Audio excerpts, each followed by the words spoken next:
Vítajte na diskusii v Network Cafe. Dnes tu máme novozvoleného poslanca Mestského zastupiteľstva v Bardejove, pána Vladislava Nováka. A opýtam sa na úvod, pán Novák, predstavte sa krátko, povedzte, kde žijete a čomu sa profesne venujete. Tak ako ste už spomenuli, volám sa Vladislav Novák, mám 48 rokov, bývam v Bardejove od narodenia. Venujem sa mládeži, som šachový tréner a to je taká moja hlavná náplň. Minulý rok som mal 300 detí, ku mne chodívame po súťažiach. No a okrem toho šachu sa venujem aj životu v podstate v Bardejove a zaujímajú ma veci verejné a preto som sa rozhodoval pred pár rokmi kandidovať za poslanca, kde už teraz sa mi podarilo, alebo ľudia ma zvolili, dali mi tú dôveru, takže som teraz poslanec Mestského zastupiteľstva. Ja sa ešte na chvíľu vrátim k tomu šachovému trénerovi, lebo pod tým si predstavujem to, že samozrejme trénujete šach, ale ako robí svoju prácu šachový tréner? Je to súkromný šachový tréner, alebo pracujete pre nejaké inštitúcie? A ako vyzerá deň šachového trénera? Tak mám urobené dohody so školami, takže chodím na školy, tam deti v podstate učím od základov, to znamená, väčšina detí nepozná tú hru, nevie, ako sa hraje, takže učím od začiatku tie deti. A ako hovorím, navštevujem tie deti, učím ich a potom tie deti, ktoré prejavia väčší záujem, väčšiu chuť do hry a aj talent, tak potom chodívajú na všelijaké šachové súťaže a tak ďalej. Máme v Bardejove talenty na šach? Alebo ako to vyzerá? Áno, talenty sa nájdú všade. Napríklad základná škola Volkerova sú momentálne urodujúci majstri Slovenska v školských družstvách. Takže dá sa povedať, že to je najlepšia šachová škola na Slovensku základná. No a okrem toho máme aj klubové výsledky. Už veľa majstrov Slovenska. Niektoré deti šikovné chodia dokonca majstrovstvá Európy, majstrovstvá sveta. Tam zbierajú veľmi pekné umiestnenia. Takže je tu záujem o to, ale treba samozrejme vytvoriť aj podmienky, ktoré tu tiež nie sú kto vie aké. Takže to je ďalšia z tém, že proste vytvoriť podmienky pre tú mládež, aby mohla sa venovať činnosti, ktoré ju teší, baví. Uh-huh. Poďme teraz trošku k samosprávnej politike. Vy ste spomínali, že ste sa uchádzali niekoľkokrát o vlastne funkciu poslanca v Mestskom zastupiteľstve. Teraz úspešne. Druhýkrát. Čo vás motivovalo kandidovať aj v tomto, alebo momentálne teraz do tohto volebného obdobia? Prečo chcete byť poslancom a prečo vás to zaujíma? Ako Bardejovčan proste pohybujem sa po meste, rozprávam sa s ľuďmi a vidím veľa vecí, že tu nefunguje tak, ako by to malo. Je to už také trošku ak by som povedal, spráchnivé, alebo proste tradičné. Treba tu nové myšlienky pritiahnuť a samozrejme veľa vecí sa urobilo aj zlých. Samozrejme najviac ma aj hnevá, že sa tu nekomunikuje s občanmi a veľa vecí sa robí bez ich súhlasu, dokonca nejakom utajení a občania to zistia, až keď im začnú nejaké bagre proste pri bytovke, proste tam trávnik akože proste vyhrabávať a tak ďalej, prídu nejaké stroje, čo sa nám stalo tiež, kde tam bývam. No našťastie sme tam ľudia hneď postavili, spísali sme petíciu, zavolali sme tam tedy nejakých tých poslancov a nakoniec sa to podarilo zastaviť. Ale nie všetci ľudia majú to šťastie, že sa im to podarí nejako zastaviť, lebo najmä, keď to už je odsúhlasené, vám povedia, že my sme zákon neporušili, mali si to pozrieť na stenke, bolo to tam 2 týždne. No ja si to predstavujem trošku inak, ja si to predstavujem, že mali by sa občania informovať, keď sa dotýka to ich tam, kde žijú. Znamená, aby jednoducho ľudia museli chodiť, pozerať na tú stenku každý týždeň, každé 2, ale proste, aký je problém dať tam oznam niekde na tie vchodové dvere, že je nejaký tu úmysel a vyjadrite sa ľudia, pripomienkujte a skúsme nájsť spoločnú nejakú reč, dohodnúť sa.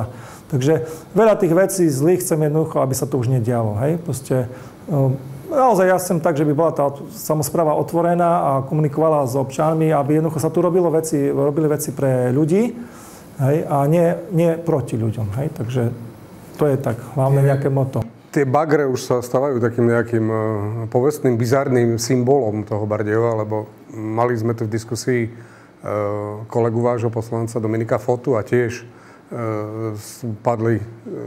sa to hovorilo o bagroch, takže tá komunikácia asi je dôležitá. Rozmýšľali ste už nad tým, aká bude vaša agenda ako poslanca a čomu konkrétne sa chcete venovať v prospech Bardejovčanov a vašich voličov? Tak vo všeobecnosti, ako by som rád bol, aby naozaj sa spolu s ľuďmi, ktorí tu žijú, sa tvorili tu tie veci, buď nejaké stavby, alebo nejaké tieto podobné zmena. Komunikácia s ľuďmi, to si hlavne predstavujem, aby sa ľudia mohli vyjadriť a ovplyvňovať veci, čo sa tu dejú v meste. No a potom je mi blízka mládež, to znamená šport. Takže tam by som chcel tiež napraviť veľa vecí, transparentniť to všetko, prideľovanie tých dotácií, aby bolo jednoznačne podľa jednoznačných kritérií, aby nemohli si tam proste dávať svojim ľuďom peňažky a tak ďalej. A to je také moje, aby jednoducho sa to zlepšila tá činnosť, aby tá mládež proste mala lepšie vytvorené podmienky na tie činnosti, ktoré ich baví. To znamená, to je taká tá oblasť športu, školy, mládeže. To je taká užšia, akože. Vy ste kandidovali, keď sa nebudeme za 4. volebný obvod? Áno, za 4. obvod číslo 4. Konkrétne v tomto obvode, čo si myslíte, že ľudí najviac trápi, alebo keď ste rozprávali s voličmi v kampani, čo vám hovorili, že chcú konkrétne zmeniť, alebo čo ich najviac tam bolí v tomto obvode? Bolo to množstvo pripomienok. Napríklad začnem z tej strany od Slovenskej ulice, tam by sa hodila tá protihluková stena napríklad. Trápi ich tam to pohostinstvo Finder, že má otvorené po 10. hodine a potom je to narušovanie nočného kľudu napríklad. Nemajú tam ihrisko pre mládež, či už malé deti tam nemajú pekné ihrisko a aj tie staršie deti nemajú tam žiadne multifunkčné ihrisko. Posedieť si tie starší tiež nemajú kde, hej, to znamená, ďalej samozrejme tak asi vo väčšine časti mesta je problém s parkovaním, to znamená, tam zase je problém, tento treba vyriešiť. No a tie problémy sa v podstate opakujú postupne aj v tých ďalších častiach, sú stále tie problémy s parkovaním, aby tá mládež mala kde proste tráviť ten voľný čas. Zeleň samozrejme chýba, to znamená, boja sa ľudia, že stále majú menej stromov, proste nevedia si potom už tak ani v tieni posedieť. Takže to sú také hlavné tie veci, ktoré oni chcú riešiť. Samozrejme majú ešte také veci, že aj vzhľadom k tomu parkovaniu chcú niekde vytvoriť iba jednosmerné ulice, aby mohli proste na tej druhej strane parkovať. Ďalej chcú znížiť rýchlosť tam, lebo hrajú sa im tam deti. Tým, že nemajú tie ihriská urobené, hrajú sa po tých aj cestách, takže chcú znížiť rýchlosť. Potom sú také veselšie trošku možno príbehy, že holuby napríklad, že tam nejaká pani krmi holubiky a zase potom oni znečistujú to prostredie, takže zase tam sú trošku na ňu nahnevaní. Takže to sú také veci, ktoré ma tak v tej rýchlosti napadli, ale je ich ešte oveľa viac. Hovorili sme o komunikácii, vy na to kladiete veľký dôraz na komunikáciu s voličmi a tá komunikácia skrz tie bagre pred tým vchodom, hej, je to asi problém. Ale povedzte, či máte predstavu, ako konkrétne chcete komunikovať s voličmi, jednak to, čo sa bude napríklad prejednávať na mestskom zastupiteľstve, lebo to dostávajú poslanci. Neviem, či vôbec je to niekde akože vyvesené a na webovej stránke je tiež len program, ale voliči napríklad už vôbec sa ako keby nedostanú k tým veciam, čo sa prerokováva, alebo čo je následkom toho urobené na základe tých uznesení. Takže ako vy si predstavujete tú priamu komunikáciu s obyvateľmi Bardejova alebo s voličmi ako poslanca? Tak áno, je to veľký problém. Už keď začneme tou mestskou webovou stránkou, je tam ťažko dohľadať tie veci. My dostávame materiály dosť na poslednú chvíľu. Materiály sú neúplné, je tam viac menej iba návrh nejakého bodu programu a materiál tam chýba a je dodatočne až tak doložený. Takže my to sami dostávame dosť na poslednú chvíľu. No a ako si predstavujem komunikáciu s obyvateľmi?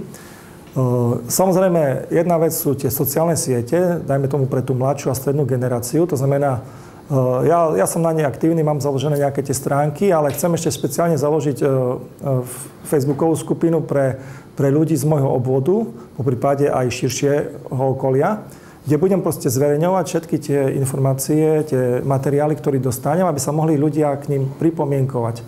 Poprípade dám tam aj hlasovať, aby som videl názor tých ľudí, ktorí tam žijú. Takže to je jedna vec, proste využiť v maximálnej miere tie telekomunikačné, aby som povedal, spredky, tie moderné, Facebook a iné sociálne siete. A potom samozrejme ďalšia vec je oznámiť na tie vchodové dvere. To znamená, pokiaľ zistím, že v nejakej oblasti sa má niečo konať, to znamená, dať tam jednoznačne oznám, aby ľudia nemuseli chodiť niekde pozerať na stenku alebo na web, kde to ťažko aj nájdu.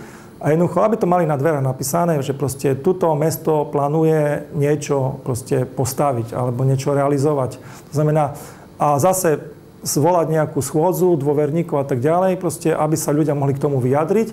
A na základe názorov týchto ľudí, aj po vzájomnej nejakej dohode, komunikácii, budem zastupovať ich a sa rozhodnem, ako v tejto veci budem ďalej postupovať. Pokiaľ oni s tým budú súhlasiť, tak budem aj ja presadzovať, aby sa tá nejaká buď stavba alebo niečo sa proste vykonalo. Ale pokiaľ s tým nebudú súhlasiť, tak budem sa snažiť presvedčiť týchto úradníkov na meste alebo poslancov, že nerobte to, ja som tam bol, zistil som, aký je stav. Lebo veľakrát poslanci odsúhlasia veci, ktoré oni nevedia. Oni v dobrej viere, že im to nejaká komisia odporúčala, si myslia, že je to v poriadku, ale niekedy je to tak pravý opak. Momentálne vlastne poslanci majú za sebou 3 zasadnutia mestského zastupiteľstva, ktoré sprevádzali také zvláštne veci, že bol zablokovaný program na ustanovujúcom rokovaní, potom nasledovalo rokovanie, ktoré bolo ako keby taký trúc podnik a bolo to v sobotu ráno, trvalo 17 minút, čo sú vlastne ďalšie náklady a tak ďalej. A dnes ďalšie teda v poradí zastupiteľstvo trvalo takmer 7 hodín, takže povedzte nám, ako to vy vnímate a prečo sa toto všetko muselo takýmto bizarnejším spôsobom udiať? No, tak ako poviem, po voľbách bol dosť veľký priestor na to, aby sa komunikovalo a dali sa veci riešiť, ale to sa neveľmi dialo, takže prvé zasadnutie sme mali skoro mesiac po voľbách a z mojej strany to vidím takto. Bol tam hneď na začiatku porušený rokovací poriadok. Na prvom zastupiteľstve má byť slávnostné, poslanci majú skladať sľuby, čo aj bolo. Ale ďalší krok už mal byť tvorba orgánov, to znamená komisie, rady a tak ďalej. A to vôbec v programe nebolo. Namiesto toho tam bolo proste navrhnutý plat primátora. Mali sme odsúhlasiť. Takže to bolo zjavné porušenie rokovacieho poriadku. Tak to bol aj tiež asi jeden z dôvodov, prečo a my ako poslanci sme proste sme neschválili ten program ako toho zastupiteľstva. Takže preto sa následne muselo prerušiť. No, nastal tam potom takýto problém, že nemal kto sobášiť okrem primátora, tak sa potom narýchlo zvolalo ďalšie zasadnutie, kde sa odsúhlasili len v podstate tie sobášiaci. No a konečne až teraz bolo to rokovanie, ak má byť. Naozaj sa začali kreovať tie orgány mesta, komisie, rady. No ale zase neboli tam urobené tie dohody, neboli vzájomné dohody a preto to trvalo tak dlho, lebo priamo na zastupiteľstve sa začalo ako keby jednať o jednotlivých pozíciách a o počet miest v jednotlivých komisiách. No a toto už samozrejme, toto malo byť už dávno predtým proste poriešené a tam sa stratilo vyše 3 hodiny sa takýmto spôsobom sa ešte jednoducho zastupiteľstvo ako keby bolo prerušené, bola prestávka a museli sa títo vedúci týchto poslaneckých klubov spolu s nejakými nezávislými poslancami sa proste skúsiť dohodnúť na týchto komisiách, čo sa nakoniec vo väčšine aj podarilo, ale stalo to ten čas tých 3 hodín, hej. Bardejov okrem možno komunikácie, ktorú sme spomenuli, a okrem nejakých ďalších vecí má taký najväčší problém s tým, že mu každý rok ubúdajú obyvatelia trvalo prihlásení na pobyt Bardejove. O tom sa dosť hovorilo aj pred voľbami. Ako si vy, ako novozvolený poslanec, myslíte, že sa toto dá riešiť? Ako vlastne zastaviť odliv tých ľudí tu na východe a špeciálne v našom meste? Tak, samozrejme, vieme pomôcť v tomto smere, aby čo najmenej tých ľudí odchádzalo. To znamená, musíme vytvoriť tým podmienky tým ľuďom, aby tu ostali, aby tu chceli ostať. To znamená, ideálne by bolo, keby tu bola práca pre každého a samozrejme čo najlepšie zaplatená. To je prvá vec. Potom dostupné bývanie, aby tí ľudia mali kde bývať. Hej, najmä mladí ľudia, ktorí sa chcú osamostatniť, založiť si novú rodinu, aby mali kde bývať. To je ďalšia dôležitá vec. No a potom samozrejme aj ten duch mesta, tá transparentnosť. Keď ľudia zistia, že je tu nejaká rovnosť šanci, že majú šancu sa uplatniť, hej, proste sú tu spravodlivé výberové konania a proste aj tie zakázky pre jednotlivé nejaké projekty vyhrávajú tie najlepšie ponuky. Tak jednoducho to je veľmi dôležité, aby tí ľudia videli, že je tu proste nejaký nastavený spravodlivý, demokratický systém proste, aby si nehovorili, že tak tu nemá význam byť, lebo keď nikoho nepoznáš, nemáš tu nejakého známeho a tak ďalej, tak nemáš šancu. To znamená, to je veľmi dôležité, lebo vtedy ľudia sami by možno aj pretrpeli nejaké trošku začiatku nejaké, by som povedal, horšie veci alebo menej financií a tak ďalej, ale hlavne, aby mali tú nádej, že jednoducho túto mesto môže byť zase, také by som povedal, pekné, proste, ako hovorím, transparentné, hej, proste, aby sa tu proste tým ľudia tu radi žili, hej, aby tu chceli ostať. No takže, aby hovorím, aj to príklad, aj tá zeleň, aby tu bola, aby sa cítili aj ako by som povedal, že proste nie je tu také nejaké hlučné mesto, že by to nebolo a tak ďalej. Že by tá doprava bola poriešená, že by neboli tu zápchy a tak ďalej. To znamená, to sú tie také dôležité veci, ktoré my sa máme snažiť, aby to tak bolo v tom meste. A potom si myslím, že tí ľudia aj radi ostanú. Samozrejme, keď niekto dostane úplne nejakú perfektnú ponuku v inom meste, v inom štáte, tak to sa nedá všetkému zabrániť, ale väčšina ľudí by sme tak tým spôsobom mohli tu ako v meste udržať, aby tu boli, poprípade, aby sa tu potom naspäť vrátili. Hej? Keď po nejakých rokoch v zahraničí sa mohli tu vrátiť, by sme povedali, aj tu je dobré miesto na život. Máte vy sám skúsenosť z takého pobytu dlhodobejšieho mimo Bardejov, alebo vy ste... Ja nie, ja som dosť taký lokál patriot a jednoducho tým, že nie som nejak, by som povedal, finančne náročný, vedel som prežiť aj kvázi v skromnejších podmienkach. Takže tiež pre mňa to nebola ľahká situácia, čo sa týka tej mojej činnosti, ktorej sa venujem. Veľakrát musím bojovať o tie podmienky, aby boli asi na korune. Veľa rokov som to vôbec ani nerobil, že s prestávkami robím tú svoju činnosť. Musím nejaké náhradné práce si ešte ku tomu hľadať. No ale som taký lokál patriot, proste mám tu veľa známych, kamarátov a proste chcem to tu v meste zlepšiť. Hej, nechcem stať a utekať, ale chcem, aby proste tu bolo dobré prostredie, aby tu ľudia chceli žiť. Čo vás najviac teší na Bardejove, alebo čo máte v Bardejove špeciálne rád, alebo najradšej?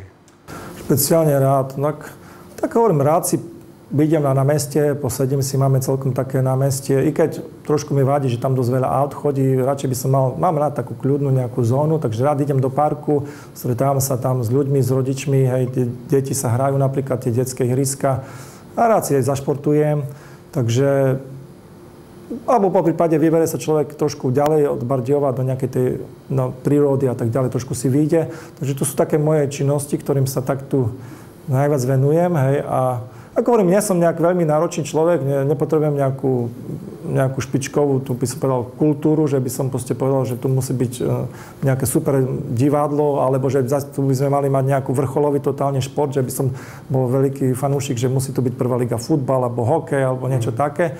Takže v tomto smere som taký, by som povedal, skromnejší. V podstate ja som tu rád, keď tu mám priateľov, môžem sa s nimi porozprávať a pomôcť svojim trošku pomôcť zlepšeniu toho života v Bardejove. Na záver sa opýtam takú vec, že kde vy vidíte mesto a víziu Bardejova jednak v takom tom krátkodobejšom čase ako poslanec o 4 roky, čo by ste chceli, aby Bardejov za tie 4 roky, kde by sa mal posunúť a potom taká tá vízia smerovania mesta v horizonte 10, 15, 20 rokov.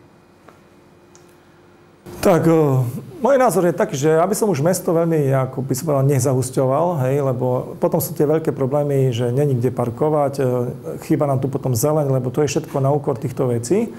Takže to je tá jedna vec a Samozrejme, ja by som, už som spomínal, transparentniť tú činnosť. Že by jednoducho, jednak aj ľudia, že by mohli zapojení do týchto procesov, čo sú tu, aby aby ľudia vedeli, že aj každý jeden človek, nielen poslanec, každý jeden človek, jeho názor je dôležitý. To znamená, aby jednoducho sme to sfunkčnili, že by tu ľudia sa zaujímali o ten život verejný, aby cítili aj taký nádej, alebo že áno, aj oni môžu sa pričiniť, aby tu veci boli lepšie.